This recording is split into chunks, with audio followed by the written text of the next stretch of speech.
Hi guys, immortal India podcast के did you know series के इस एपिसोड में आपका स्वागत है। मेरा नाम है अमीश त्रिपाठी। आज हम एक ऐसी वीरांगना की कहानी लेकर आए हैं जो सिर्फ एक शासक ही नहीं, एक वीर योद्धा भी थी।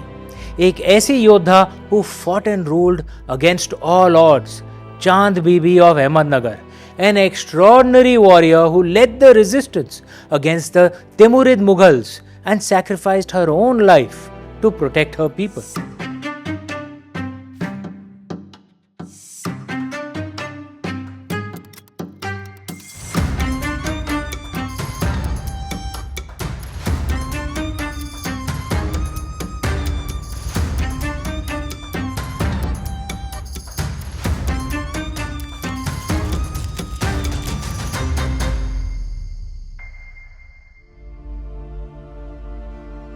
Well known author and historian Vikram Sampath ने अपनी पुस्तक ब्रेव हार्ट्स ऑफ इंडिया में भी इनके बारे में लिखा है। चांद बीबी का जन्म 1550 के आसपास एक शाही परिवार में हुआ था। उनके पिता हुसैन निजाम शाह अहमदनगर के सुल्तान थे और मां खानजादा हुमायूं सुल्ताना गुजरात के सल्तनत से थीं। राजमहल में पैदा होने के बावजूद चांद बीबी एक आम शाही लड़की नहीं थी। जब अन्य राजकुमारियां नाच गाना और श्रृंगार में रुचि लेती थीं, तब चांद बीबी तलवारबाजी, घुड़सवारी और राजनीति सीख रही थीं।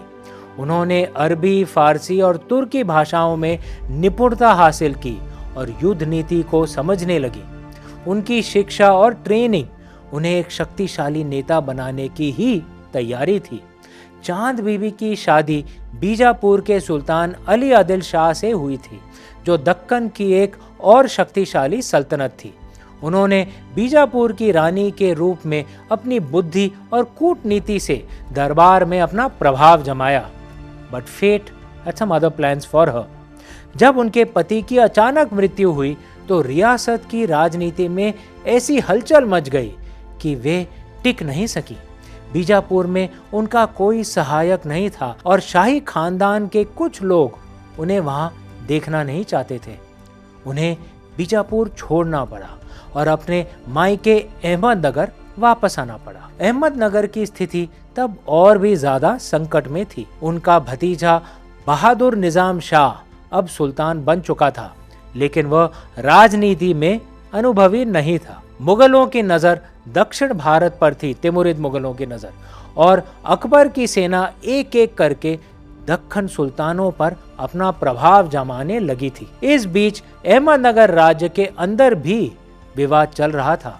शाही दरबार के कुछ अमीर मुगलों का समर्थन कर रहे थे, जबकि कुछ उनका विरोध कर रहे थे। अहमदनगर दुश्मनों से घिर गया था।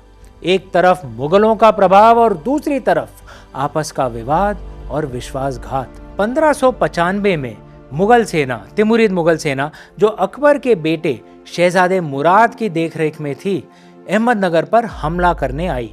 ऐसे समय पर चांद बीबी ने अपनी वीरता और चतुराई का प्रदर्शन किया।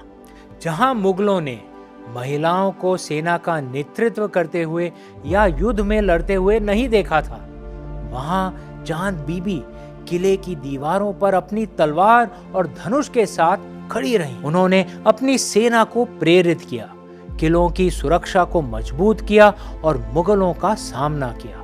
उन्होंने मुगलों की युद्ध नीति को समझकर उन्हें हराने के तरीके अपनाए और उनके प्रहारों को रोका।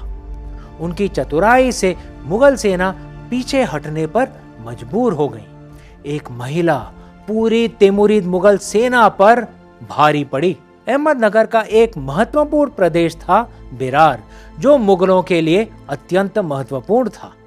जब मुगलों ने बेरार पर अपनी नजर डाली तो चांद बीबी ने इसका भी नेतृत्व अपने हाथों में ले लिया। उन्होंने किले की सुरक्षा बढ़ाई, सैनिकों को तैयार किया और मुगल सेना का एक और बार सामना किया। लेकिन मुगलों ने एक छल कपट का उपाय अपनाया। उन्होंने बेरार के किले के नीचे सुरंगों का निर्माण किया और वहां बारूद रख दिया ताकि एक झटके में पूरा किला ध्वस्त हो जाए। लेकिन चांद बीबी को इस योजना की जानकारी मिल गई। उन्होंने अपने सैनिकों के साथ मिलकर मुगल सुरंगों को बर्बाद कर दिया और उनका ये प्रयास असफल कर दिया। लेकिन मुगलों की शक्ति और उनका दबाव लगातार बढ़ रहा था।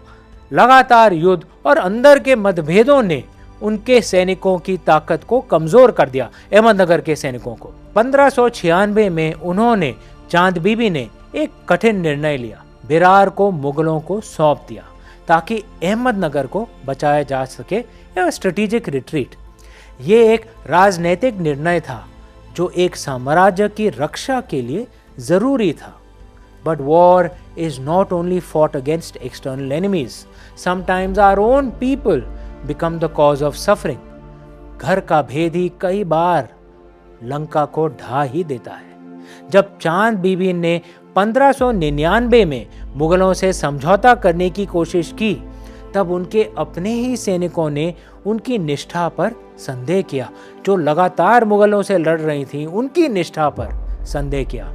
कुछ इतिहासकार मानते हैं कि एक भेदी दुश्मनों से मिला हुआ था, जिसने सैनिकों में ये अफवाह फैला दी कि चांद बीबी मुगलों से, तैमूरिद मुगलों से मिल गई हैं। उनके अपने ही सैनिकों ने उनके साथ विश्वासघात कर उनकी हत्या कर डाली। एक वीरांगना जो अपने राज्य की रक्षा के लिए लड़ रही थी, अपने ही लोगों के हाथों शहीद हो गई। आज भी चांद बीबी भारत की वीरांगनाओं में एक प्रेरणा का स्तंभ है।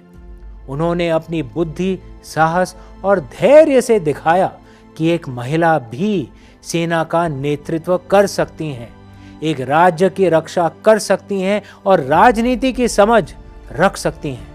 चांद बीबी एक सामान्य रानी नहीं थी, वो एक योद्धा थी, एक नेता थी और एक ऐसी महिला थी जिसे इतिहास कभी नहीं भूल सका। अंत में मैं यही कहना चाहूंगा कि हमारा देश वीरों का देश था और है, और वीरता किसी राजा या योद्धा तक सीमित नहीं है।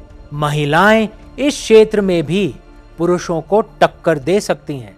हमारी शिक्षा प्रणाली ने ऐसे वीरों का इतिहास भले ही हमें नहीं सिखाया हो, लेकिन विक्रम संपत और उनके जैसे कई इतिहासकार इन वीरों की गाथा हमारे सामने ला रहे हैं और हमें सीखना चाहिए।